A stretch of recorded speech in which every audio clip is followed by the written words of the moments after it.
আসসালামু আলাইকুম, সবাইকে স্বাগতম। প্রিয় শিক্ষার্থী বন্ধুরা, আজকে আমি হিসাব বিজ্ঞান প্রথম পত্রে দৃশ্যমান ও অদৃশ্যমান সম্পদের হিসাব সংক্রান্ত ঢাকা বোর্ড 2022 সালে যে সৃজনশীল প্রশ্নটি এসেছিল ওই প্রশ্নটির সঠিক সমাধানের চেষ্টা করব। সমাধানের জন্য আলোচনায় তোমাদের সাথে আছে আমি মোহাম্মদ সিরাজুল ইসলাম, বরিশাল সরকারি model school and college, Barishal. চলো শুরু করা যাক। এই যে লক্ষ্য করি প্রশ্নটি আমি উপস্থাপন করেছি। প্রশ্নে কি বলা আছে? 2020 সালের 1 জানুয়ারি তারিখে আবির অ্যান্ড সন্স 2,3,20,000 টাকা একটি মেশিন ক্রয় করেছে। মেশিনটির পরিবহন খরচ 30,000 টাকা, সংস্থাপন ব্যয় 50,000 টাকা, আর আয়ুষ্কাল 5 বছর, 20,000 টাকা হচ্ছে ভগ্নাবশেষ মূল্য। এই হচ্ছে তথ্য। এই তথ্যের আলোকে 20% হারে সরল রৈখিক পদ্ধতিতে অবচয় ধার্য করতে হবে। তাহলে আমাদের ক নম্বরে বলেছে মেশিনটির অবচয় যোগ্য মূল্য কত। তো অবচয় যোগ্য মূল্য হচ্ছে এই যে মেশিনটি কিনতে যত টাকা খরচ হয়েছে, পরিবহন খরচ, সংস্থাপন ব্যয় সব যোগ করে যা হয় সেখান থেকে এই ভগ্নাবশেষ মূল্য বিয়োগ হবে। এখন অনেকের মনে হতে পারে এটাতে ভগ্নাবশেষ মূল্য লেখা নেই, কিভাবে বুঝবো, তাই না? এই যে একটু লক্ষ্য করি, উক্ত বছর শেষে এটি 20,000 টাকায় বিক্রয় করা যাবে বলে প্রতীয়মান হয়। তার মানে কি, মেয়াদ শেষে যত টাকায় বিক্রি করা যাবে বলে অনুমান করা যায় সেটি ভগ্নাবশেষ মূল্য। তাহলে আমাদের ক নম্বরের উত্তর হবে এই 3টা টাকা যোগ করে এই 20,000 বিয়োগ হবে। যাই ক নম্বরের সমাধানের চেষ্টা করি। এই যে ক নম্বরের জন্য আমরা এইভাবে ছক অঙ্কন করতে পারি। মেশিনের অবচয় যোগ্য মূল্য নির্ণয়, এটা হচ্ছে উত্তর। প্রথমে কি লিখব? মেশিনের ক্রয় মূল্য। মেশিন ক্রয় এই 3,20,000 টাকা, ওটার সাথে যোগ করব পরিবহন খরচ কত টাকা? 30,000 টাকা, আর যোগ করব সংস্থাপন ব্যয় 50,000 টাকা। এই সবগুলো যোগ করে আমরা এই টাকাটি পাব, 4 লক্ষ টাকা। এই 4 লক্ষ টাকা থেকে আমরা এই যে মেশিনটি যত টাকায় বিক্রি করা যাবে মেয়াদ শেষে, এটি হচ্ছে ভগ্নাবশেষ মূল্য। তো ভগ্নাবশেষ মূল্য বিয়োগ করব, বাদ ভগ্নাবশেষ মূল্য এই 20,000 টাকা। 4 লাখ থেকে 20,000 বাদ দিলে 3,80,000 টাকা হয়, যেটি এই অবচয় যোগ্য মূল্য হিসেবে বিবেচিত। এখন অনেকের মনে হতে পারে এটি অবচয় যোগ্য মূল্য হবে কেন, তাই না? আমরা কিন্তু অবচয় যখন ধার্য করি সরল রৈখিক পদ্ধতিতে, সেই ক্ষেত্রে এই ভগ্নাবশেষ মূল্য বিয়োগ করে যেটা পাই তার উপরে অবচয় ধার্য করি। সেজন্য যেটার উপরে অবচয় ধার্য করি সেটি হচ্ছে অবচয় যোগ্য মূল্য। নির্ণয়ের নিয়ম হচ্ছে সব খরচ যোগ করে যা হয় সেখান থেকে ভগ্নাবশেষ মূল্য বিয়োগ হবে। তো এইভাবে আমরা ক নম্বরের উত্তর দিতে পারি।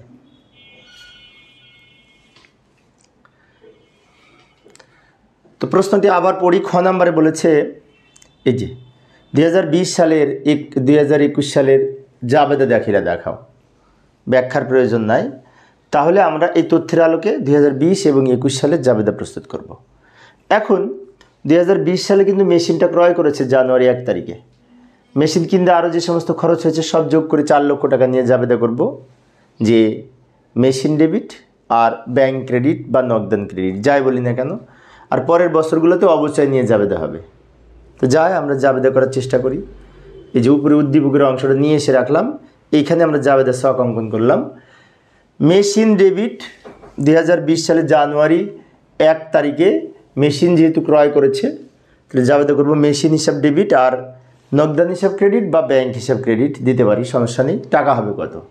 টাকা হবে মেশিন কিনতে খরচ হচ্ছে 3,20,000 টাকা, পরিবহন 30,000, সংস্থাপন 50,000। এই 3টা টাকা যোগ করে 4 লাখ টাকা। 4 লাখ টাকা নিয়ে আমরা জাবেদা করব মেশিন ডেবিট, নগদান ক্রেডিট। ব্যাংক ক্রেডিট দিলেও হতো, সমস্যা নেই, আবার নগদান ক্রেডিট দিলেও হবে এই অধ্যায়ে। এবার আসি অবচয়ের জাবেদা হবে। মেশিন কেনার জন্য একটা জাবেদা হয়, যে বছরে কিনবো, 2020 সালের জানুয়ারি তারিখে কিনেছি সেজন্য। পরবর্তীতে এই অবচয়ের জন্য 2টা করে জাবেদা হবে, অবচয় ধরার জন্য একটা, আর সেই অবচয়কে আয় বিবরণীতে স্থানান্তরের জন্য আরেকটা। তো অবচয় ধার্যের জন্য জাবেদা কী করব মনে আছে? ডিসেম্বর 31 তারিখে অবশ্যই ধার্য করা হয়, সেজন্য এই অবচয়ের জাবেদা যখন করব তখন লিখব ডিসেম্বর 31 তারিখ। অবচয়ের জাবেদা হচ্ছে অবচয় ডেবিট, পুঞ্জীভূত অবচয় ক্রেডিট। এখন প্রশ্ন হচ্ছে টাকা হবে কত, তাই না? টাকা হবে এই যে 3,20,000, 30,000 আর এই 50,000 যোগ করে তো 4 লাখ হলো। 4 লাখ থেকে এই 20,000 বাদ দিয়ে 3,80,000 হয়। 3,80,000 হচ্ছে অবচয় যোগ্য মূল্য, এই যোগ বিয়োগ করে। সেই 3,80,000-এর উপরে এই যে বলেছে 20% হারে অবচয় ধার্য করতে হবে। তা আমি একটু ক্যালকুলেটর নিয়ে আসি, ক্যালকুলেটর নিয়ে দেখাচ্ছি।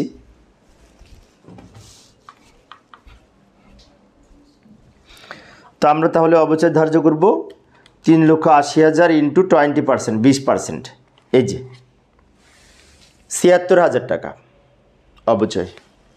এই 76,000 টাকা লিখব কিভাবে? এই যে 4 লক্ষ টাকায় মোট মেশিনের দাম, এখান থেকে ভগ্নাবশেষ মূল্য বিয়োগ হবে, বিয়োগ হয়ে 3,80,000-এর উপরে 20%, এই 20%। এবং এই অবচয়কে আবার আয় বিবরণীতে স্থানান্তর করতে হবে। তার জন্য যাবে করব আয় বিবরণী ডেবিট, অবচয় ক্রেডিট। আয় বিবরণীতে লেখার জন্য টাকা সেম টাকা হবে, এই 76,000 টাকায় হবে, কারণ যে টাকার অবচয় ধার্য করব সেটাই আয় বিবরণীতে স্থানান্তরের মাধ্যমে অবচয় হিসাব বন্ধ করা হয়। সেজন্য আমরা জাবেদা করেছি আয় বিবরণী ডেবিট, অবচয় ক্রেডিট। এই হচ্ছে আমাদের 2020 সালের 3টা জাবেদা, একটা মেশিন কেনার জন্য আর মেশিনের অবচয় ধার্যের জন্য 2টা। এখন 2021 সালেরও জাবেদা করতে বলেছে। 2021 সালের জাবেদা হবে আমাদের এই 2টা, কেননা 2021 সালে কিন্তু মেশিন কেনা হয়নি, এই কেনা হয়েছে খালি 20 সালে। তাই 20 সালে 3টা জাবেদা করেছি, বাট 2021 সালে 2টা হবে। কোন 2টা? এই 2টা। একবার লিখবো অবচয় ডেবিট পঞ্জীভূত অবচয় ক্রেডিট এই টাকা, আর একবার লিখবো আয় বিবরণী ডেবিট অবচয় ক্রেডিট সেম টাকা। এখন অনেকের মনে হতে পারে অবচয় জাবেদা নেয় বুঝলাম, কিন্তু টাকা এটা হবে কেন, তাই না? যে সরল রৈখিক পদ্ধতিতে অবচয় ধার্য বলেছে, সরল রৈখিক পদ্ধতিতে প্রতি বছরের অবচয় সমান হয়। যাই আরও 2টা জাবেদা 2021 সালের করি, এখানে তো ধরবে না, পরের স্লাইডে যাই, যে এখানে করি অবচয় ডেবিট আর পঞ্জীভূত অবচয় ক্রেডিট। দ্রুত দেখালাম সময় সেভ করার জন্য, সেম পূর্বের জাবেদাটা করব। তারপর এটা কী হবে? আয় বিবরণী ডেবিট, অবচয় ক্রেডিট। আবার ডিসেম্বর 31 তারিখ দিব আয় বিবরণী ডেবিট, অবচয় ক্রেডিট সেম টাকা। একটু দ্রুত বলেছি সময় সেভ করার জন্য। অবচয়ের জন্য যে 2টা জাবেদা করব সেখানে কিন্তু ডিসেম্বর 31 তারিখ হবে, যদি ডিসেম্বর ফাইনাল অঙ্ক হয়। এইভাবে আমরা জাবেদা করতে পারি 2 বছরের, 2020 এবং 21 সালের। এবার গ নাম্বারে আমাদের বলেছিল এই খতিয়ান করতে, তো খতিয়ান করব গ নাম্বারের জন্য। এই যে আবার উদ্দীপকে ফিরে এলাম। গ নাম্বারে বলেছে 2020 এবং 21 সালের জন্য মেশিন হিসাব আর অবচয় হিসাব প্রস্তুত করো। মেশিন হিসাব আর অবচয় হিসাব 2টা খতিয়ান প্রস্তুত করতে বলেছে 2020 এবং 21 সালের। তো যাই আমরা মেশিন হিসাব প্রস্তুত করব এই তথ্যের আলোকে। এই যে উত্তর গ, এইখানে আমরা মেশিন হিসাব প্রস্তুত করব এবং উদ্দীপকের আংশিক নিয়ে এসে রাখলাম যাতে আমরা দেখে এখানে সমাধান করতে পারি। আচ্ছা, মেশিন তো আমাদের এইখানে এই যে কেনা খরচ, সংস্থাপন ব্যয়, পরিবহন সবগুলো যোগ করে 4 লক্ষ টাকা, তাই না?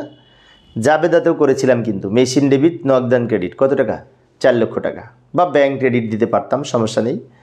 সেই জন্য আমাদের মেশিন হিসাবে ডেবিট দিকে টাকা লিখবো, নাম লিখবো নগদান হিসাব, নাম লিখবো নগদান হিসাব বলে 4 লক্ষ টাকা লিখবো। এই 4 লক্ষ টাকা আবার ডেবিট দিকে চলে যাবে। আবার বলছি বিষয়টা, মেশিন হিসাবে জাবেদা মেশিন ডেবিট, নগদান ক্রেডিট টাকা হবে সব যোগ করে, খরচ এবং ক্রয় মূল্য সব যোগ করে। এখন অনেকের মনে হতে পারে এখানে ভগ্নাবশেষ মূল্য বিয়োগ হবে না। না, মেশিন হিসাবে ভগ্নাবশেষ মূল্য বিয়োগ করে লিখব না, ক্রয় মূল্যটা লিখব।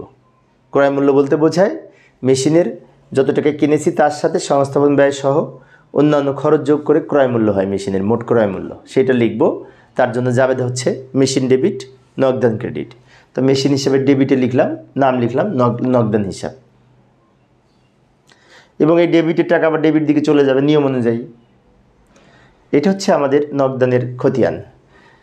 এখন আমরা জাবেদার লক্ষ্য করলে দেখতে পাই মেশিন হিসাব সম্পর্কিত আর কোনো জাবেদা নাই, কিন্তু নিয়ম অনুযায়ী 2021 সালেও যেহেতু করতে বলেছে, তাই নিয়ম রক্ষার্থে 2021 ডিসেম্বর 31 তারিখ লিখতে পারি। লিখে এখানে লিখব ব্যালেন্স। ব্যালেন্স লিখে এই টাকাটায় এই যে জেরের ঘরে যে টাকাটা আছে ওইটা নিচে নামিয়ে দিব। কারণটা কি? কারণ 2020 সালের যে মেশিনের মূল্য ছিল 2021 সালে সেই মেশিনের মূল্য থাকবে, স্থায়ী সম্পদ যেহেতু, সেই জন্য আমরা এখানে ব্যালেন্স বলে লিখে রাখলাম নিয়ম রক্ষার্থে, যেহেতু 21 সালের লিখতে বলেছে সেই জন্য।